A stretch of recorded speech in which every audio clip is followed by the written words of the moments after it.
Hello students, आज की class में हम लोग कैरेक्टरिस्टिक्स ऑफ गुड इवेल्युएशन पढ़ने वाले हैं।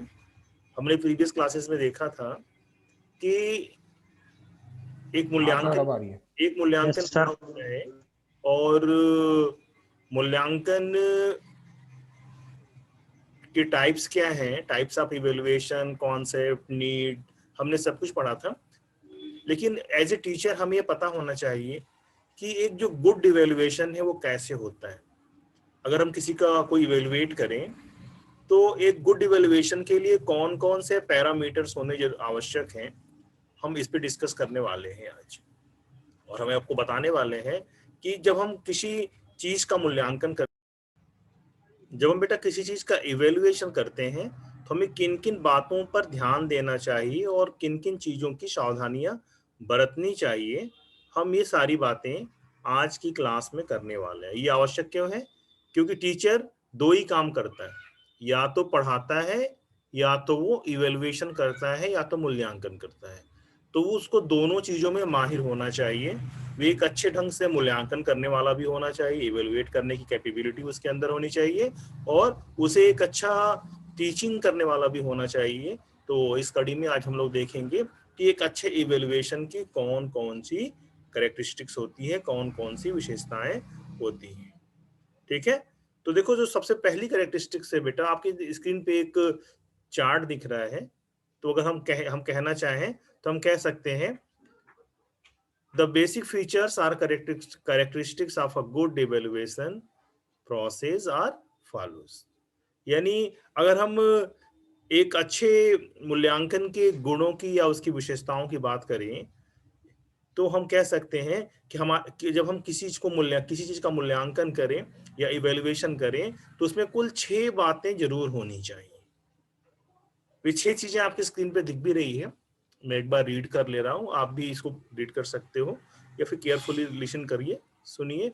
तो पहली विशेषता क्या होनी चाहिए? वैलिडिटी, वैधता। हमारा जो मूल्यांकन है वो वैलिड होना चाहिए, वैध होना चाहिए। दूसरा, रिलायबिलिटी या विश्वसनीयता। हमारा मूल्यांकन विश्वसनीय भी होना चाहिए, रिलायबल होना चाहिए।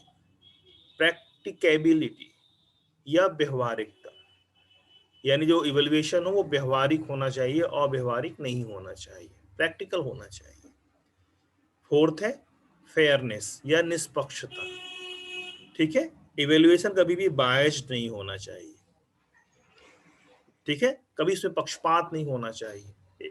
इवैल्यूएशन हमेशा फेयर होना चाहिए। ऐसा ना हो कि कोई टीचर का परिचित कोई विद्यार्थी हो या टीचर्स जिसको बहुत ज्यादा मानता हो उसको खराब करने पर भी ज्यादा नंबर दे दे, ऐसा उसे करने वाला नहीं होना चाहिए।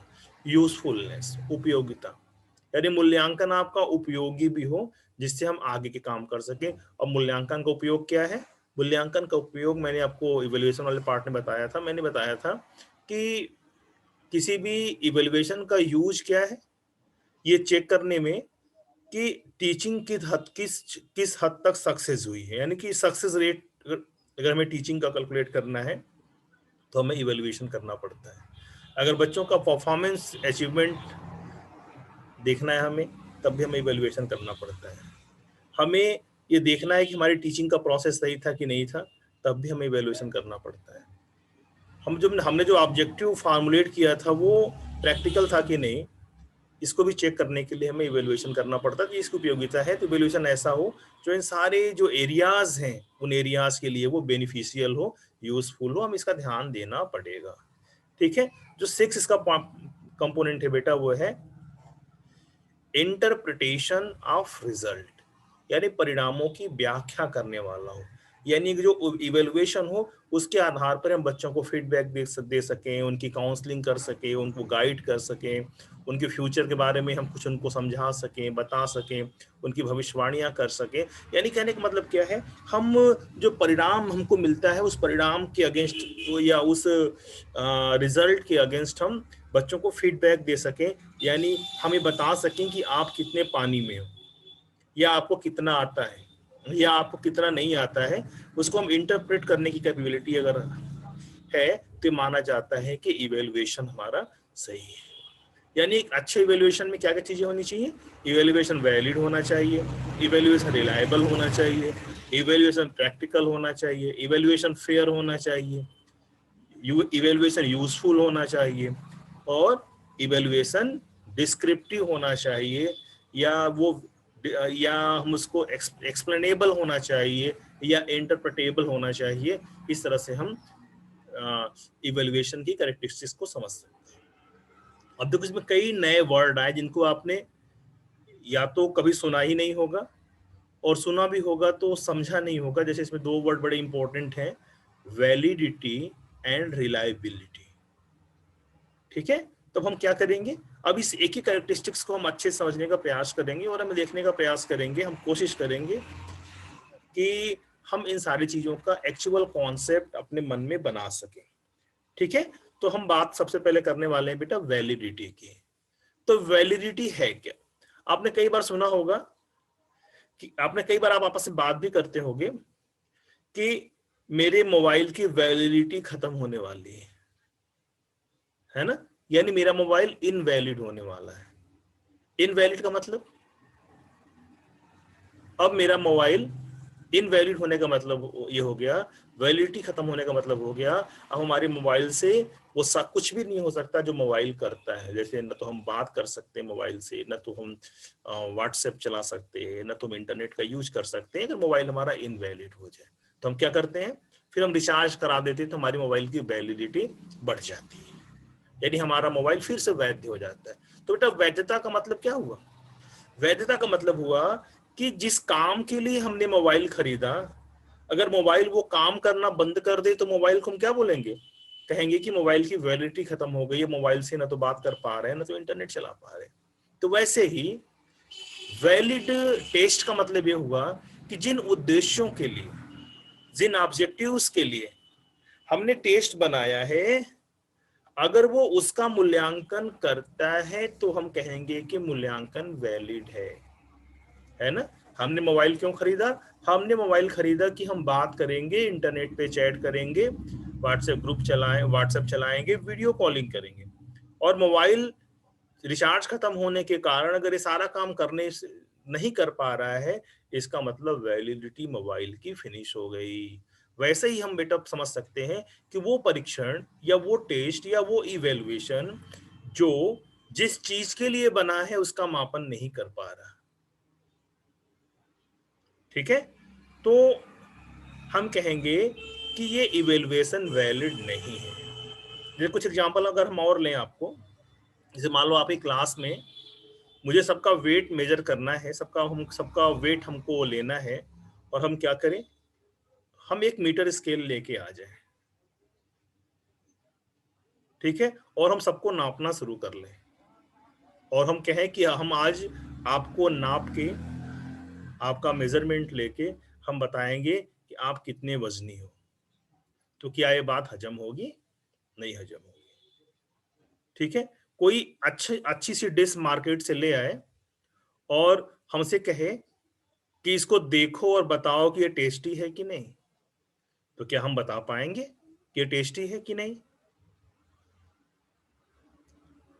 ठीक है, कोई एक अच्छा कपड़ा लेके आए और हमारे आंखों पे पट्टी बांध दे और कहे कि लो चखो, चख के बताओ कि ये जो हमारा जो कपड़ा है वो अच्छा है कि नहीं, तो हम नहीं बता सकते। क्यों नहीं बता सकते? क्योंकि हमने जो इवेल्युएशन का जो भी प्रोसेस यूज किया, वे सारा का सारा प्रोसेस उन उद्देश्यों को पूरा नहीं कर सकता। इसका मतलब क्या हुआ? वो सारे के सारे टेस्ट इनवैलिड टेस्ट हो जाएंगे, क्योंकि उन टेस्टों के द्वारा हम अपने उद्देश्यों को नहीं प्राप्त कर सकते। बात समझ में आ गया? तो इसी को बेटा कहते हैं वैधता, यानी जो हमारा टेस्ट है इसी को कहते हैं वैलिडिटी। ठीक है, और किसी भी इवेल्युएशन की वैलिडिटी नाप को मेजर करने के ढेर सारे रूल तरीके हैं जो आप अभी हायर क्लासेस में पढ़ोगे। अभी यहाँ पे सिर्फ और सिर्फ केवल वैधता या वैलिडिटी का कॉन्सेप्ट आपका क्लियर करना था। तो वैलिडिटी को अगर हम आपसे पूछना चाहें कि what do you mean by validity, तो आप क्या कहोगे? आप वही कहोगे कि इवेल्युएशन की वैलिडिटी का मतलब यही है कि हमारा इवेल्युएशन इवेल्युएशन के उद्देश्यों या उसके ऑब्जेक्टिव्स को पूरा कर रहा है कि नहीं कर रहा है। अगर वो पूरा कर रहा है तो टेस्ट हमारा वैलिड है या हमारा इवेल्युएशन प्रोसेस वैलिड है, नहीं तो हमारा इवेल्युएशन प्रोसेस वैलिड नहीं है, ये इनवैलिड है। बात समझ में आ गई? तो बेटा यही वैलिडिटी है। आपकी स्क्रीन पे भी हिंदी और इंग्लिश में कुछ इसी तरह की बातें लिखी होंगी, आप इसको चाहो तो रीड कर सकते हो। देखो क्या लिखा हुआ है, a valid evaluation is one which actually tests, that is sets out to test, that is one which actually measures that behavior described by the objective। ठीक है ना? तभी मैंने जो बात कही वही बात नीचे लिखी हुई है, अगर हिंदी में भी देखो तो वही लिखा हुआ है। एक वैध मूल्यांकन वह है जो वास्तव में परीक्षण करता है कि परीक्षण करने के लिए क्या सेट किया गया है, अर्थात जो वास्तव में उद्देश्य द्वारा वर्णित व्यवहार की जांच करता है कि नहीं। यानी सेम वही बात जो हमने अभी आपसे कही। तो वैलिडिटी कॉन्सेप्ट क्लियर हो गया। तो अब हम बात करते हैं बेटा नेक्स्ट इसके कैरेक्टरिस्टिक्स की, जिसका नाम है रिलायबिलिटी। रिलायबिलिटी का मतलब क्या है? रिलायबिलिटी का मतलब यह है कि हमारा टेस्ट विश्वसनीय है कि नहीं, या ट्रस्टेबल है कि नहीं, या रिलायबल है कि नहीं। रिलायबल का मतलब क्या होता है? विश्वसनीयता होता है। विश्वसनीयता का मतलब क्या? जैसे मान लो आपका कोई एक ऐसा फ्रेंड है जो हर समय अलग अलग बयान देता है या अलग अलग बातें करता है। आपके सामने कुछ कहता है, आपके पेरेंट से जाता है तो आपकी शिकायत कर देता है, आपके पास आता है तो आपके दूसरे फ्रेंड से शिकायत कर देता है, आपके दूसरे फ्रेंड्स के पास जाता है तो आपकी शिकायत कर देता है। तो क्या क्या ऐसे फ्रेंड को हम विश्वसनीय मान सकते हैं क्या? क्या ऐसे फ्रेंड को हम अपने मन की बात बता सकते हैं क्या? नहीं बता सकते, क्योंकि हम उस पर विश्वास नहीं कर सकते। कहेंगे कि ये तो बिना पेंदी का लोटा है, जिधर अपना फायदा देखता है उधर की ओर चला जाता है। यही चीज बेटा रिलायबिलिटी की भी होती है। रिलायबिलिटी का मतलब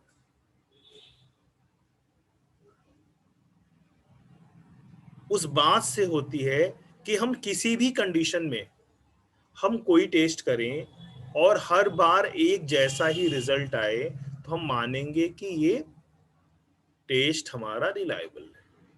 जैसे मान लो किसी हमने पेपर से या किसी भी क्वेश्चन पेपर से या किसी इवेल्युएशन प्रोसेस से हमने किसी भी व्यक्ति का एक बार टेस्ट लिया तो रिजल्ट कुछ आया, और दूसरी बार हमने टेस्ट लिया तो रिजल्ट कुछ और आ गया।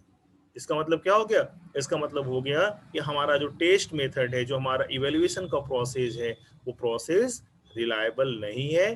क्यों? क्योंकि उसकी रीडिंग तो कंटिन्यूअस बदल रही है। जैसे मान लो एक थर्मामीटर लो, उससे आपने फीवर मेजर किया, आया 100 डिग्री फ़ारेनहाइट, ठीक है। फिर आपकी मम्मी है कि नहीं तुमको नापने नहीं आता, लाओ हम नापते हैं। उन्होंने मेजर किया तो इस बार आ गया 104। फिर आपके डैडी ने कहा रही तो बहुत ज्यादा लग रहा है, फिर से चलो नाप मेजर करते हैं, इस बार आ गया 98.6। और आपके डैडी ने कहा रही इसको तो फीवर ही नहीं है, तो तुम लोग कह रहे इसको 104 डिग्री फीवर है। इसका मतलब क्या हो गया? जिस इंस्ट्रूमेंट से, जिस थर्मामीटर से हम मेजरमेंट कर रहे थे वो रिलायबल नहीं है, क्योंकि उसने 3 बार 3 रिजल्ट दे दिया। ठीक है, तो रिलायबिलिटी का मतलब समझ में आ गया।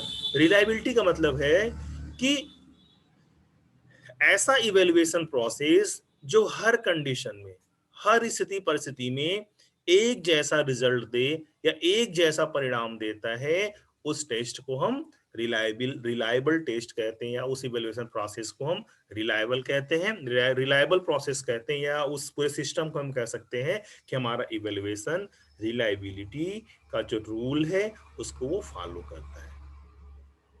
ठीक है, तो वैलिडिटी और रिलायबिलिटी समझ में आ गई। वैलिडिटी का मतलब क्या है? हमने इवेल्युएशन जिस काम के लिए करना है, जिस उद्देश्य को प्राप्त करने के लिए हम इवेल्युएशन कर रहे हैं, उस चीज का ही वो मापन करने में अगर सक्षम है, उसका मूल्यांकन करने में सक्षम है, तो हम कहेंगे कि हमारा टेस्ट वैलिड है। और रिलायबल कब होगा?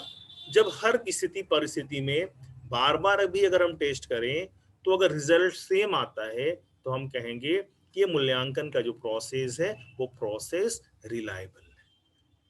ठीक है, कुछ यही सारी बातें आपके स्क्रीन पे भी लिखी होंगी, अगर आप इसको एक बार रीड कर लो तो आप देखोगे कि वही सारी बातें हैं। लिखा है the reliability is a measure of the consistency with which the question, test, examination procedure at the same result under different but comparable condition।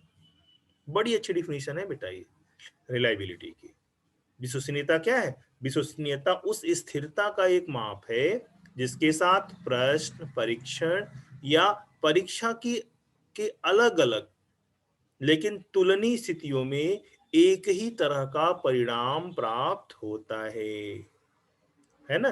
तो इस तरह की कंडीशन को हम क्या बोलेंगे? रिलायबिलिटी कहेंगे। तो हमारे इवेल्युएशन में दो कैरेक्टरिस्टिक्स तो होना ही होना चाहिए। क्यों? क्योंकि हम जिस चीज के लिए मूल्यांकन कर रहे हैं, ठीक है,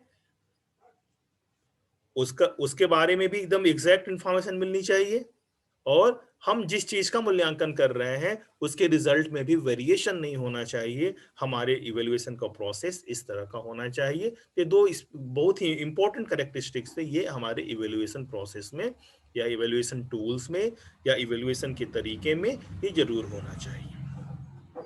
अब तीसरी बात है बेटा प्रैक्टिबिलिटी या व्यवहारिकता। ठीक है, जो मूल्यांकन प्रक्रिया है बेटी, जो बेटा जो हमारा इवेल्युएशन प्रोसीजर है, जो इवेल्युएशन प्रोसेस है, वो इवेल्युएशन प्रोसेस अगर प्रैक्टिकल नहीं होगा, अगर इनप्रैक्टिकल होगा, अगर वो व्यवहारिक नहीं होगा, तो न तो वो रिलायबल हो पाएगा, न तो वो वैलिड हो पाएगा। ठीक है, हमने अभी एक प्रोसेस बनाया कि हम जाएंगे और सन का वेट लेके आएंगे कि सन कितना भारी है, उसको तौल के आएंगे तराजू से। तो क्या आप ऐसे कर सकते हो? नहीं कर सकते। हाँ, लेकिन अगर उसका वेट लेना है तो आपके पास और भी मेथड है। इस मेथड से हम सूर्य का भार या उसका द्रव्यमान ज्ञात कर सकते हैं, लेकिन उसको तौल के तो नहीं ज्ञात कर सकते। तो जो इवेल्युएशन की वो प्रक्रिया जो जिसमें लागत, समय और स्थिति आदि के बारे में सही सही मूल्यांकन हो या सही सही स्थिति क्लियर हो, उसे हम प्रैक्टिबिलिटी कहते हैं या व्यवहारिकता कहते हैं। व्यवहारिकता का मतलब जो श्रम साध्य हो, जिसे हम आसानी से नाप सकें, जो हमारे टारगेटेड टाइम में वो काम हो जाए। कई बार ऐसा होता है कि हम ऐसी कठिन चीजों का मूल्यांकन का बीड़ा उठा लेते हैं जिसको हम नहीं कर सकते। जैसे मान लो आप बीएड फर्स्ट ईयर का एग्जाम हो, आप बीएड फर्स्ट ईयर का एग्जाम हो और आपसे उम्मीद कर ली जाए कि आप अच्छा पढ़ाना सीख जाओगे, हमको इसका मूल्यांकन करना है। तो क्या ऐसा संभव है? ऐसा संभव नहीं है। क्यों? क्योंकि बीएड की पढ़ाई में आप मूल्यांकन करना जान जाओगे, आप साइकोलॉजी जान जाओगे, आप टीचिंग लर्निंग की थ्योरीज जान जाओगे, ठीक है, लेकिन अभी भी आपने पढ़ाने की प्रैक्टिस नहीं की है, तो आपके अंदर टीचिंग की वो क्वालिटी डेवलप नहीं होगी, भले ही आपके पास थ्योरेटिकल नॉलेज हो जाए। ठीक है, हम उसका मूल्यांकन नहीं कर सकते क्योंकि उसका समय तो लंबा है, वो 3 साल के बाद, 4 साल के बाद हमें पढ़ाना आएगा, आज ही हमें पढ़ाना नहीं आ सकता। तो बात समझ में आ गई? तो प्रैक्टिबिलिटी का मतलब क्या है? प्रैक्टिबिलिटी में हम ध्यान नहीं देते हैं बेटा कि हमने जो इवेल्युएशन का प्रोसेस चूज किया है, हम जिस चीज का इवेल्युएशन करना चाहते हो, वो पहली चीज तो वो प्रैक्टिकल हो, वो व्यवहारिक हो, वो रियलिस्टिक हो, वो वास्तविक हो, और एक निश्चित समय सीमा और एक कम कीमत में पूरा होने वाला काम हो। यानी अगर उसके मूल्यांकन का जो लागत है, जो समय है, जो उसकी यथार्थवादिता है, जो व्यवहारिकता है, इस सब का सबके सब वो पालन करने वाला होना चाहिए। अगर इवेल्युएशन प्रैक्टिकल नहीं है तो इवेल्युएशन ही नहीं हो सकता। हम किसी भी चीज का कैसे भी मूल्यांकन नहीं कर सकते, उसके लिए हमें उस स्थिति परिस्थिति का व्यवहारिक ज्ञान होना आवश्यक है। ठीक है ना, यही सारी बात आपके स्क्रीन पर भी लिखी हुई है। Evaluation procedure should be realistic, practical and efficient in the term of their cost, time taken, and case of application. It may be an ideal procedure for of evaluation but may not be put into practice। यानी मूल्यांकन की प्रक्रिया उसकी लागत समय पर ली गई और आवेदन की स्थिति के संदर्भ में यथार्थवादी, व्यवहारिक और कुशल होनी चाहिए। 3 वर्ड यहाँ पे देखो है, बड़े बड़े इंपॉर्टेंट वर्ड है। कौन कौन से? Realistic, practical and efficient. व्यवहारिकता, कुशलता और यथार्थवादिता, ये तीनों चीजें होनी बड़ी आवश्यक है हमारे इवेल्युएशन प्रोसेस के अंदर।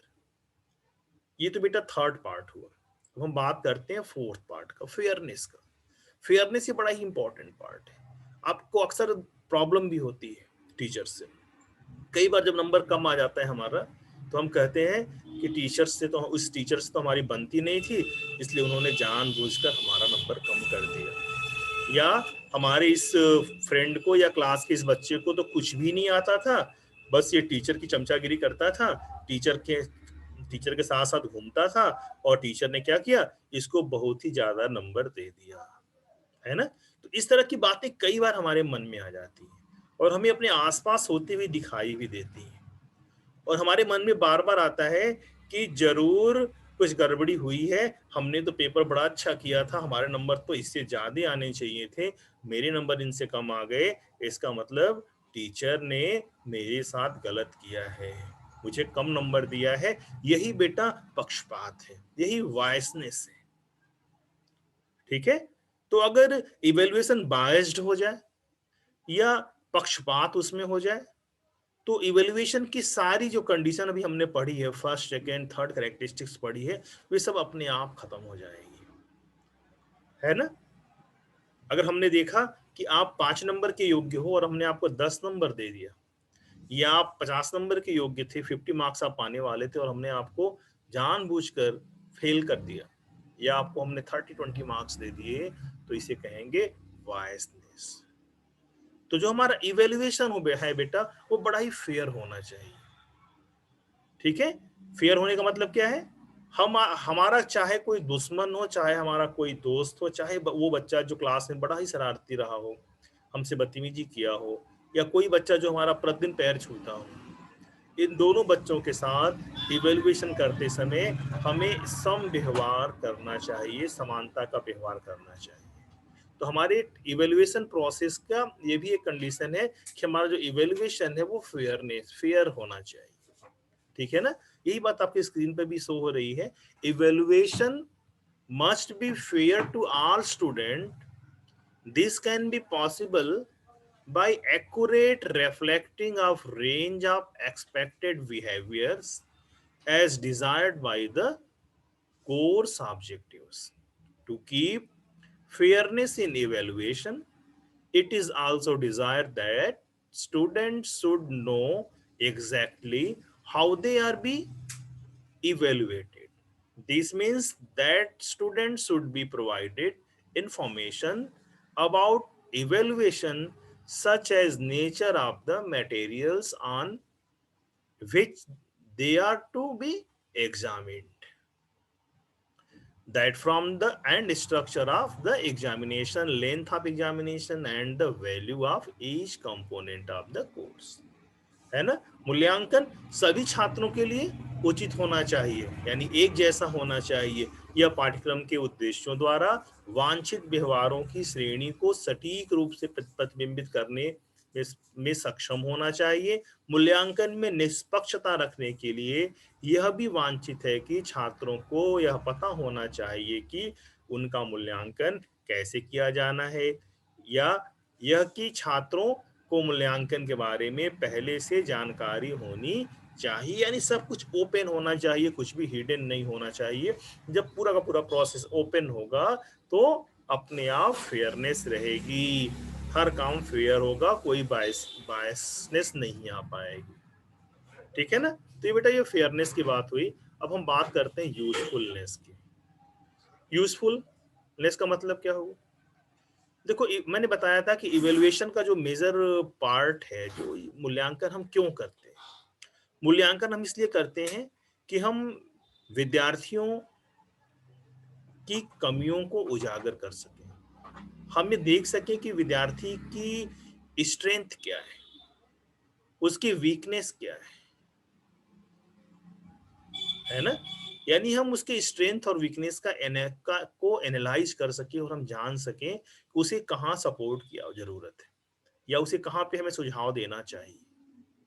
ठीक है, तो जब हम इवेल्युएशन करें और जो उसका रिजल्ट आए बेटा, वो रिजल्ट इस तरह का होना चाहिए, वो पूरा का प्रोसेस इस तरह का होना चाहिए जिसमें हम बच्चों को क्या कर सकें, बच्चों को हम एक रीइंफोर्स कर सकें, उनके अंदर नई ताजगी, नई नई जो है ताकत भर सके अपनी कमियों को ठीक करने के लिए।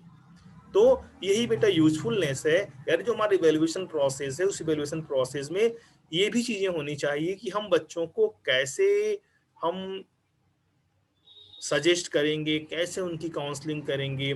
या कई बार ऐसा होता है कि बच्चे स्टूडेंट्स में कोई कमी नहीं होती है, टीचर्स जो डिलीवर कर रहा है, जो लेक्चर दे रहा है, जो टीचिंग कर रहा है, वो टीचिंग की गड़बड़ रहती है। तो इवैल्यूएशन वहां भी काम करता है, वो टीचर को भी इंस्ट्रक्ट करता है और बताने का काम करता है कि आपका जो टीचिंग प्रोसेस है इसमें यहाँ यहाँ कमियां हैं, यहाँ यहाँ गड़बड़ी, ये भी आपकी वीकनेस है, इसको भी आप दूर कर लो। तो जो इवेल्युएशन का यूजफुल यूज है बेटा, वो दोनों साइड से है, for teacher and for student. Teacher क्या करता है, टीचर अपने ऑब्जेक्टिव को ठीक करता है, टीचर अपने टीचिंग के प्रोसेस को ठीक करता है, टीचर अपने टीचिंग मेथड्स को ठीक करता है, टीचर अपने नॉलेज को मॉडिफाई करता है। और स्टूडेंट के साइड में क्या होता है, स्टूडेंट के वीकनेस और उसके स्ट्रेंथ का पता चलता है, उसके जिस जिस फेज में, जिस जिस पार्ट में प्रॉब्लम होती है, उसके लिए उसे गाइडेंस देने का काम करता है, वहां को सपोर्ट मिलता है, जिससे उसकी कमजोरी दूर हो जाती है और वो अपने में सुधार ला पाता है। यानी जो डायग्नोसिस और जो रेमेडियल का जो कॉन्सेप्ट है, ये दोनों होना चाहिए आपके इवेल्युएशन प्रोसेस में। डायग्नोसिस का मतलब निदान, निदान का मतलब ये जानना कि क्या प्रॉब्लम है, और रेमेडी का मतलब उपचार, और उसका सही सही उपचार या भी होना चाहिए। तो इवोल्यूशन प्रोसेस में सारी चीजें होनी चाहिए। ठीक है, अब बात आती है बेटा लास्ट पॉइंट की, इंटरप्रिटेशन ऑफ द रिजल्ट, यानी परिणामों की व्याख्या। जो परिणामों की व्याख्या करने की बात आई बेटा, जो परिणामों की व्याख्या का मतलब होता है एक्चुअल फीडबैक देना, या अपने जो हमारा जो मूल्यांकन प्रोसेस है, जो हमने अभी इवेल्युएशन किया है, उसका एक्चुअल फीडबैक। अब जैसे मैं एक छोटा सा एग्जांपल लूं कि हर एग्जाम के बाद हमें मार्कशीट मिलती है, हमें एक कार्ड शीट मिलती है। ये मार्कशीट क्या है, ये मार्कशीट एक तरह से हमारे मूल्यांकन की व्याख्या करती है। जैसे आपका रिजल्ट आया, आपने देखा Hindi B+, English A, mathematics A+, science A, इस तरह का जो रिजल्ट आता है, ये रिजल्ट क्या बताता है, ये रिजल्ट बताता है कि आप किस सब्जेक्ट में वीक हो और किस सब्जेक्ट में आपकी स्ट्रेंथ अच्छी है, किसमें आपका नॉलेज अच्छा है, किसमें आपको मेहनत करनी है। तो जो अल्फाबेट ABCDE का जो की ग्रेडिंग आपको मिलती है, वो ग्रेडिंग क्या बताती है, वो ग्रेडिंग आपके परिणामों की व्याख्या करती है और ये बताने का प्रयास करती है कि क्लास में आपकी स्थिति क्या है, आपकी परिस्थिति क्या है, आपकी कैरेक्टरिस्टिक्स क्या है, आपका ज्ञान, नॉलेज क्या है, इन सारी बातों को बताने का काम करती है। ठीक है, तो ये जो 6 पॉइंट हमने भी आपसे डिस्कस किए बेटा, ये 6 वो पिलर्स हैं जब भी हम इवेल्युएशन करते हैं एज टीचर के रूप में विद्यार्थियों का या उनके अचीवमेंट का, तो हमें इन सारी बातों पर ध्यान देना पड़ता है। ठीक है, तो ये तो था कैरेक्टरिस्टिक्स ऑफ इवेल्युएशन, इवेल्युएशन की विशेषताएं थी। अगर कहीं पे कोई डाउट हो, कोई चीजें क्लियर ना हो, तो आप डिस्कस कर सकते हैं।